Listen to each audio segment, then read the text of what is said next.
The world just don't understand women like me. I've been called a lesbian, I've been called asexual, I've been called a nun, I've been called so many things because guys don't understand why I'm single and why I'm not dating or why I don't like anybody yet or enough to go take that extra step. So I am just posting this video because I want to talk on behalf of non-emotional women out there.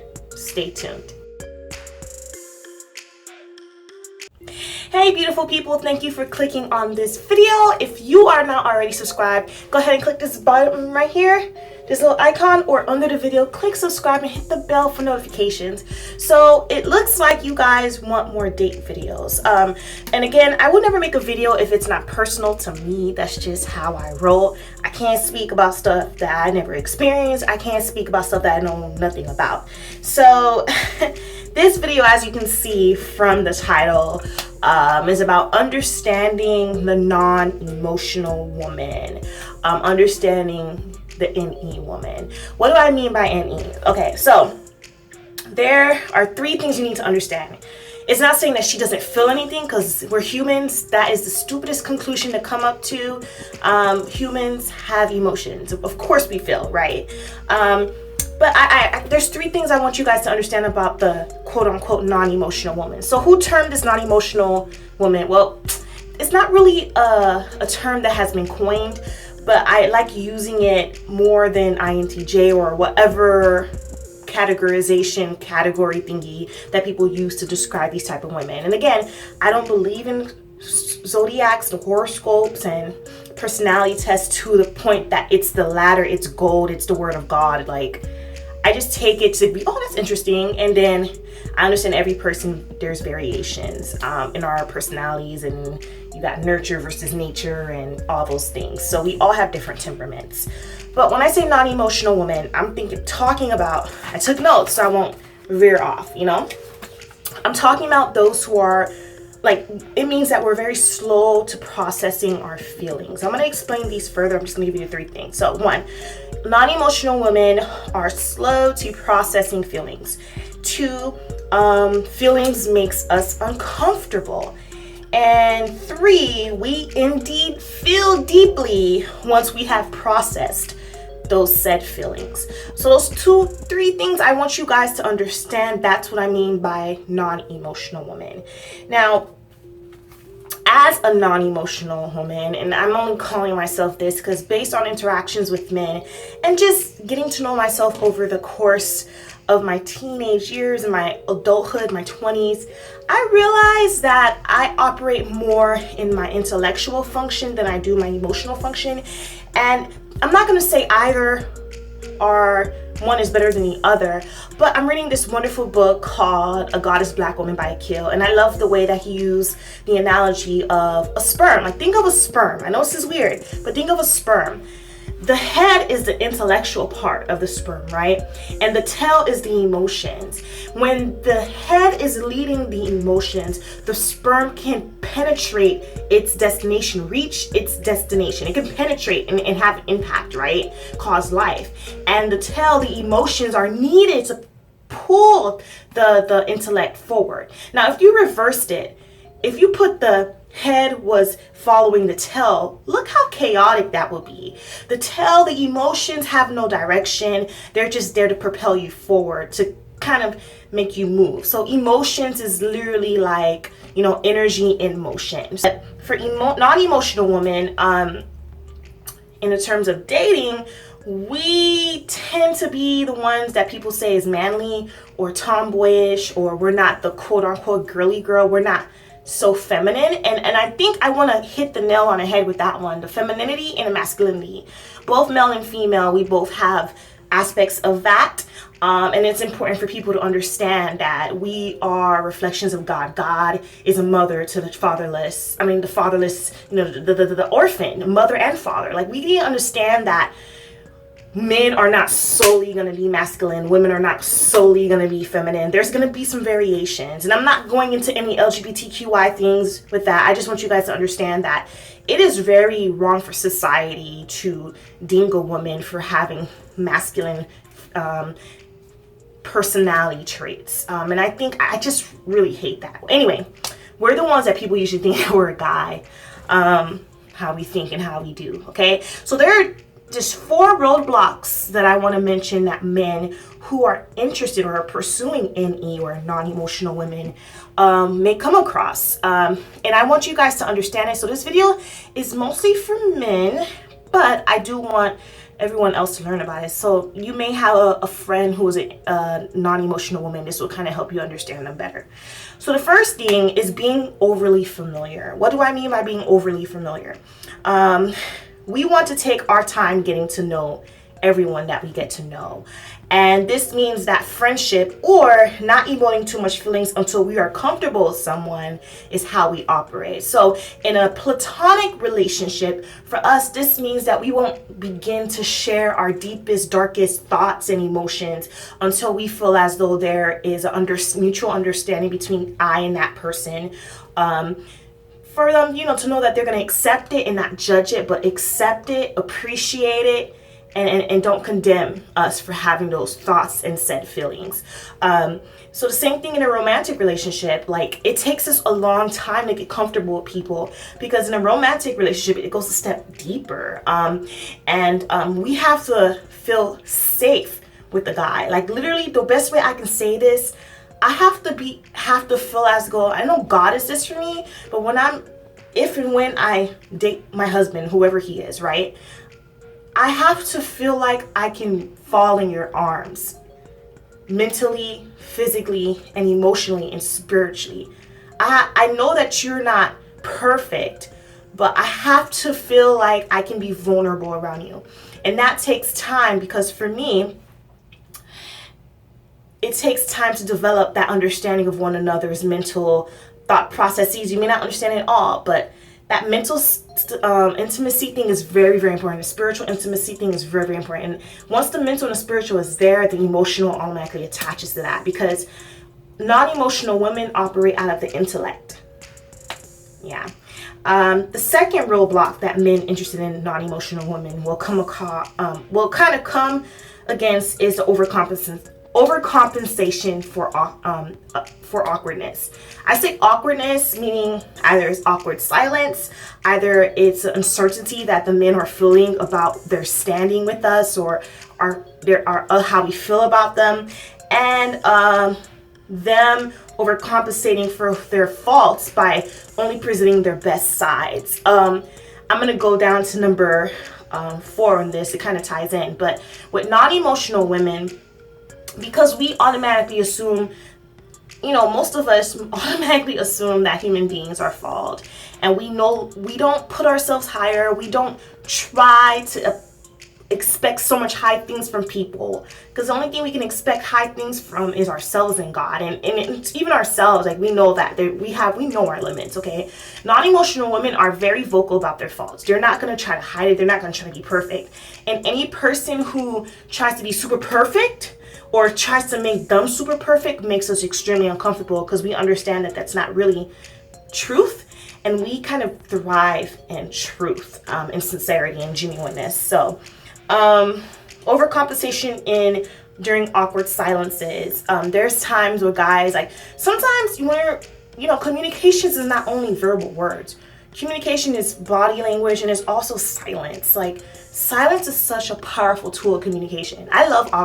I'm not gonna say awkward silences, but other people would think it's awkward silences. I love silences, because that gives me a moment to process what I'm feeling, what you're saying. And if I'm silent, like, for awkward, like 10 seconds after you say something, it's not that I'm not listening. It's literally I'm dissecting what you're saying and taking it in and putting myself in your shoes. That takes me time. But some guys think that's awkward, and they just try to talk, or try to do so much to kind of stop that silence from happening. Silence is very important for us non-emotional women. Uncertainty. Guys who are overcompensating because they're uncertain of where they stand with us.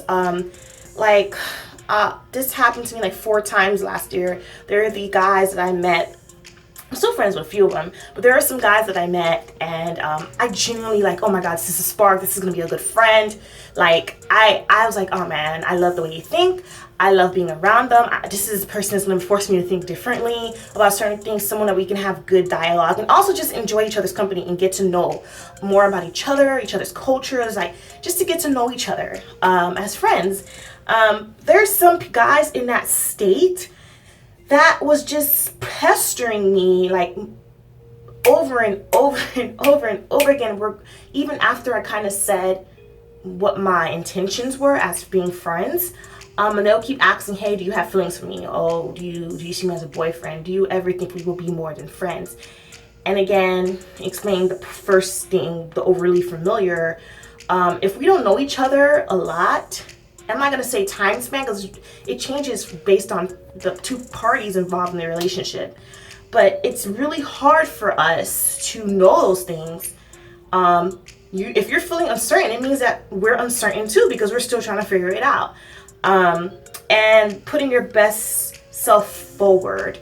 I've been in situations where guys only show their best of self, or it's like they're like have mini infomercials for themselves. You know how they say the elevator pitch? Like, they have elevator pitch for themselves as a husband or a boyfriend, and that's sort of a turn off for non-emotional women, because we know that when you're overcompensating that way, you are not even focused on trying to get to know us.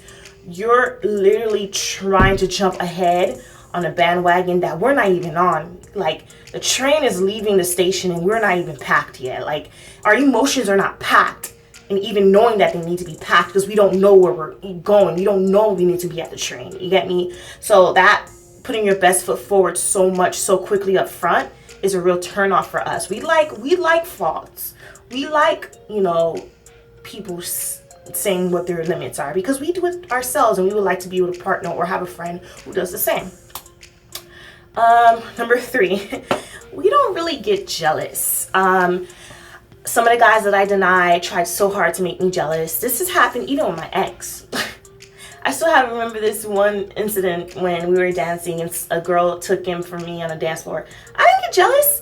I was like, oh, go ahead and dance. And I guess he was mad that I didn't fight for him. I'm like, why am I going to fight for you? 1, you're not my husband. 2, if he was my husband, it's a dance, and I'm secure in how you feel about me and how I feel about you. So one thing I want people to understand is non-emotional women, when they love, we love deeply. And when it says that, I'm not saying that we don't get our heart broken. I'm not saying that we don't get cheated on. But we rarely get jealous, only because if we are in heavy like, or if we love you, our confidence in our mental intimacy with you removes uncertainty of your any uncertainties that we may have about your affections. When we know you care for us, the deep part of us, whether it's flawed, the good and the ugly, there's a certain comfort that comes with that, where we don't question it. And again, that comes with time for most of us.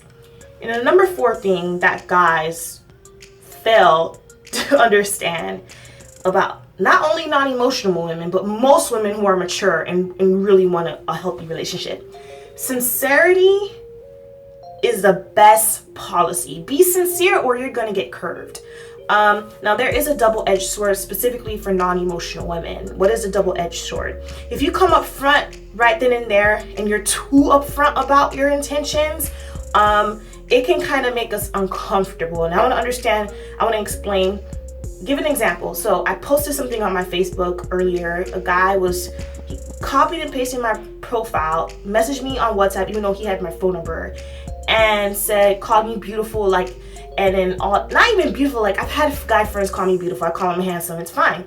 But it was in such a way that he was going overboard. Again, it may be a cultural thing. I know a lot of African men, when they speak, they're very romantic and poetic in the way they speak. But as an American person, even if I'm Haitian, I'm born in America, there's certain aspects of our culture I realize that it makes me super uncomfortable with that grandiose gesture and the words. Because if you don't know me, there's only 2 things where those those compliments are coming from. One, it's based on what you see physically only, or based on a premature assessment of who I am. Now, again, we love when people love the deep parts of us, the faults, the weaknesses, the limits, and the beauty and the strength. So when a guy over professes or over compliments, it makes us uncomfortable knowing that, yo, only this one side of me is being recognized and half of us is being ignored. That is very uncomfortable for us, because we haven't grown comfortable with them because they don't know us.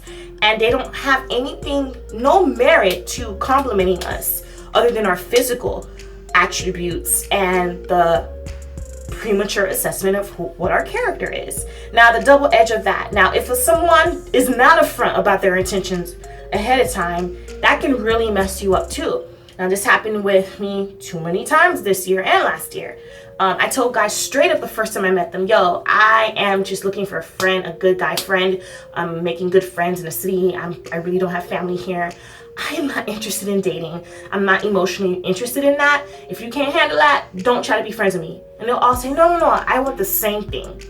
Turn around and get mad at me when I don't confirm emotions that they have towards me, or if I don't treat them a certain way like someone that I have emotions for. I already told you, friends is all I want to be, and then they're pressuring me because that wasn't their intention. They weren't intending for me to be a friend. They were intending me for to be a wife or a girlfriend. And there's nothing wrong with that, but you gotta understand, you gotta have a friend first before the wife and the girlfriend comes in. Like, if you're not friends first, please stop trying to jump the gamut. Like, your relationship is not gonna last, and even if it lasts, it may not be healthy and it may not be fulfilling for both of you guys, or something that's makes you happy.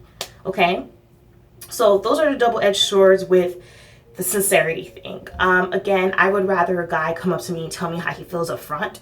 That way, then and there, I can make a judgment and say, okay, Kim, do you want to even try to be friends with this guy, or do you want to just tell him no? Again, like I said, I've been in only one relationship, and this guy told me he had feelings for me, and I waited 6 months until I started dating this person because I needed to get to know him and get comfortable with him. I didn't cut him off, mostly because I had no choice. We shared the same friends, whatever.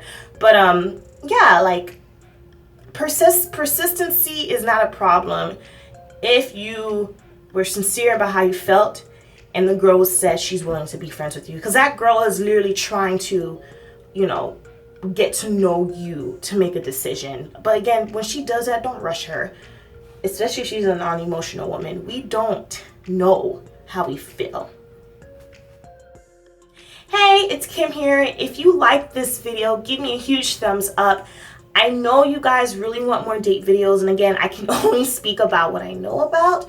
But if you have any questions specifically that you want me to answer, leave it in a comment section under this video. Either if you're on Facebook, I know this is not on Instagram, but are on YouTube, leave a question in the comment section. Again, I'm only going to be able to post based on my experiences because I don't speak out of myself. And I may put some biblical knowledge in there in some of these videos. Yeah, thanks for tuning in.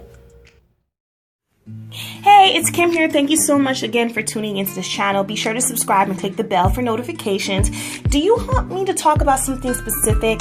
Please leave a comment below, either if you're on Facebook, Instagram, or on YouTube. Leave a comment and I'll be sure to post it. Thanks for tuning in.